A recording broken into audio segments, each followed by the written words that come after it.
রাসূল করিম সাল্লাল্লাহু আলাইহি সাল্লামের কাছে সাহাবায়ে কেরামগণ যখন জানতে চাইলেন, ইয়া রাসূলুল্লাহ, আমরা আল্লাহর পরে কার খেদমত করব, কার হক আদায় করব? রাসূল করিম সাল্লাল্লাহু আলাইহি সাল্লাম বললেন, তোমার মা।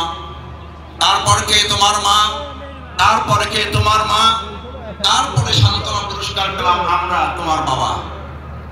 আল্লাহ সুবহানাহু ওয়া তাআলা আমাদের এই মা বোনদেরকে ধৈর্যের সাথে, কষ্টের সাথে আজকে এই তাফসীরুল কোরআন মাহফিল শুনে আমাদের প্রত্যেক ঘরে ঘরে একজন করে হযরত খাদিজাতুল কুবরা রাদিয়াল্লাহু তাআলা আনহা, হযরত আয়েশা সিদ্দিকা রাদিয়াল্লাহু তাআলা আনহা দান করুন।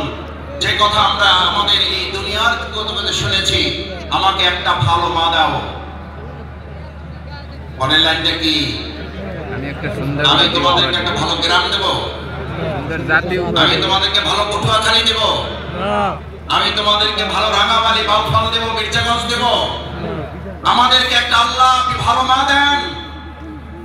আমাদের এই মা এবং বোনের জাতি যারা এসছেন বিগত 17 বছরে তাদের ইজ্জত এবং আব্রু নিয়ে যারা টালবাহানা করেছেন, ছিনি মেরে খেলেছেন, আজ কান খুলে শুনে রাখুন, আমাদের জীবন বাঁচিয়ে রাখবো। আমাদের মা বোনদের ইজ্জত দিয়ে ভবিষ্যতে আর কাউকে টালবাহানা করতে দেওয়া হবে না। কারণ আমাদেরকে জিজ্ঞেস করা হয়, ইসলামী রাষ্ট্রে আমাদের মা এবং বোনদের ইজ্জত, তাদের সম্মানের মাপকাঠি কি? আমরা সম্মান এবং মাপকাঠি বলি আমাদের মায়ের জাতি, তারা সম্মান এবং মর্যাদার উচ্চ মানে তারা থাকতেন। আলহামদুলিল্লাহ, প্রিয় নবী মুহাম্মদ রাসূলুল্লাহ সাল্লাল্লাহু আলাইহি ওয়াসাল্লাম নাই সাল্লাল্লাহু আলাইহি ওয়াসাল্লাম রাসূল করিম সাল্লাম কৃপণ বলেছেন তাকে যে মাছ ধরা দিতে পারে না। রাসূল করিম সাল্লাল্লাহু আলাইহি ওয়াসাল্লাম কৃপণ বলেছেন তাকে যে খেয়ে বিল দিতে পারে না। পৃথিবীর সেরা কৃপণ হচ্ছে সে যে রাসূল করিম সাল্লাল্লাহু আলাইহি ওয়াসাল্লামের নাম উচ্চারণ হয় কিন্তু হৃদয়ের সব শক্তি দিয়ে তার নাম উচ্চারণ করে দুরূদ পেশ করে না। একবার জোরে শুনে বলুন, রাসূল করিম সাল্লাল্লাহু আলাইহি ওয়াসাল্লাম। আলহামদুলিল্লাহ, কোরআনের এত বড় মাহফিল এসেছেন। আবার কবে বেঁচে থাকবো, আবার কবে আসতে পারবো আমরা জানি না। সুতরাং এই কোরআনের মাহফিলকে সংরক্ষিত করার জন্য, এটাকে সুন্দর সফল সার্থক করার জন্য আমরা কি আইন শৃঙ্খলা বাহিনীর উপরে শুধু নির্ভর করব? আমরা কি শুধু স্বেচ্ছাসেবক ভাইদের উপরে নির্ভর করব? নাকি আমরা প্রত্যেকে আল্লাহর উপরে ভরসা করে দায়িত্ব নিয়ে প্রত্যেকে স্বেচ্ছাসেবক হিসাবে 2024 সালের জুলাই আগস্টে যেমন সবচেয়ে মানুষ শয়তানদের মধ্যে বড়টাকে আমরা মোকাবেলা করে বিতাড়িত করেছি, আমাদের মাঝও সেজও ছোট নাবালক সব শয়তানগুলোকে মোকাবেলা করার জন্য আমরাও জীবন বাঁচিয়ে রেখে প্রস্তুত থাকব।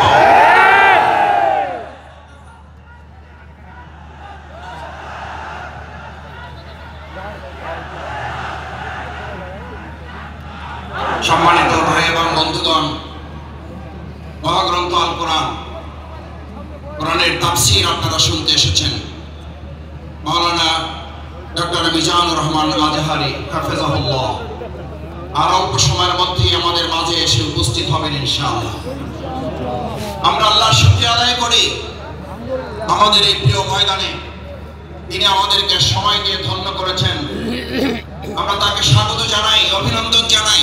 তার নানান ব্যস্ততার মধ্যে ওই পটুয়াখালী বাসীকে কোরআনের তাফসীর শুনিয়ে আমাদের অন্তরকে তিনি প্রশান্ত করবেন।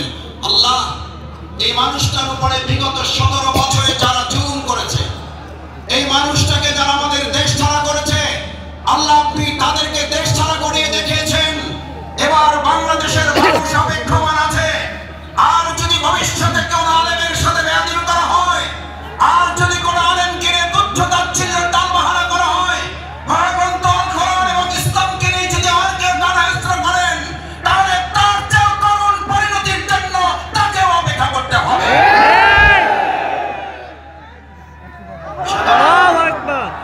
এই বিশাল লক্ষ লক্ষ মুসলিম জনতার তাফসীর মাহফিলে যে যেখানে আছেন, আপনাকে শুধু সিসি ক্যামেরা আর এই বাংলাদেশের ক্যামেরাগুলো আপনাকে ফলো করছে না, আপনাকে ফলো করা হচ্ছে আরশে আজিম থেকে।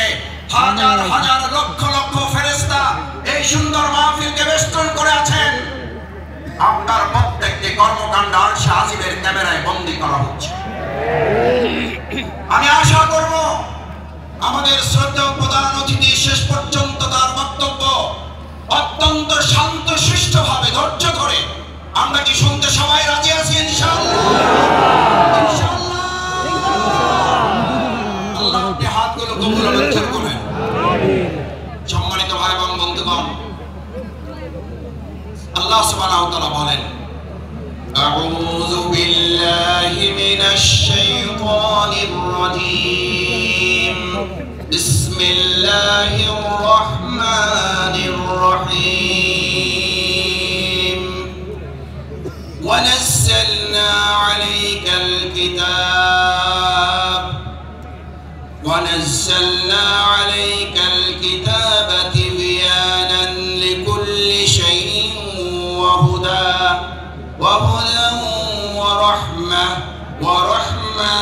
রাহমাতান ওয়া বুশরা লিল মুমিনিন। সুবহানাল্লাহ। আল্লাহ সুবহানাহু ওয়া তাআলা বললেন, ওয়া নাযালনা আলাইকাল কিতাব, আমি আপনাদের কাছে, মানব জাতির কাছে, গোটা সভ্যতার কাছে মহাগ্রন্থ আল কোরআন নাযিল করেছি। এই কিতাব দিয়েছি। এই কিতাবের মাধ্যমে আমি শুধুমাত্র তোমাদেরকে নামাজ পড়ার বিধান দেই নাই। এই কিতাবের মাধ্যমে আমি তোমাদেরকে শুধুমাত্র রোজা রাখার বিধান দেইনি। এই কিতাবের মাধ্যমে আমি তোমাদেরকে শুধু যাকাতের বিধান দেইনি। তিবয়ানান লিকুল্লি শাই, সমস্ত কিছু ছোট ছোট বিষয়গুলো আমি বর্ণনা করে একটা একটা করে পরিষ্কার করে তোমাদের সাথে তুলে ধরেছি, যাতে সংস্কারের তোমরা যতই আলোচনা করো, মূল সংস্কার কোরআনের বাইরে না ভিতরে? সংস্কার কোরআনের বাইরে না ভিতরে? সংস্কারের মূল সংস্কারক, পৃথিবীর সেরা সংস্কারক, পৃথিবীর সেরা মহা সংস্কারক আইনস্টাইন, নিউটন, রবীন্দ্রনাথ ঠাকুর, প্রসাদ, তার নাম বলেন একবার জোরে সোরে সবাই। আল্লাহ। প্রিয় নবী মুহাম্মদুর রাসূলুল্লাহ সাল্লাল্লাহু আলাইহি ওয়াসাল্লাম কিভাবে সংস্কার করেছেন? আগে রাষ্ট্র সংস্কার, আগে ব্যক্তি সংস্কার। আগে রাষ্ট্র না ব্যক্তি? রাসূল করিম সাল্লাল্লাহু আলাইহি ওয়াসাল্লাম আগে কি সোনার মদিনা করেছেন না সোনার মানুষ করেছেন? সোনার মানুষ।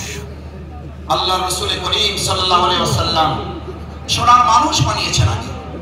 আমরা আগে থেকে উপতাদের থেকে শুরু করতে চাই। আমরা আগে সোনার বাংলাদেশ চাই, আমরা সোনার বাংলা তৈরি করতে চাই, অথচ সোনার মানুষের কোনো খবর নাই। আমরা শুনতে পাই আমাদের স্লোগান তোলা হয়েছিল 7.5 কোটি মানুষের কম্বল, আমার কম্বলটা আমি পাইলাম না। তখন তারা ছিল কম্বল চোর, আর এখন তারা ডিজিটাল যুগে এসে তারা হয়েছে বাংলাদেশের সকল ব্যাংকগুলো ব্যাংকের চোর তারা পরিণত হয়েছে। সম্মানিত ভাই এবং বন্ধুগণ, আল্লাহ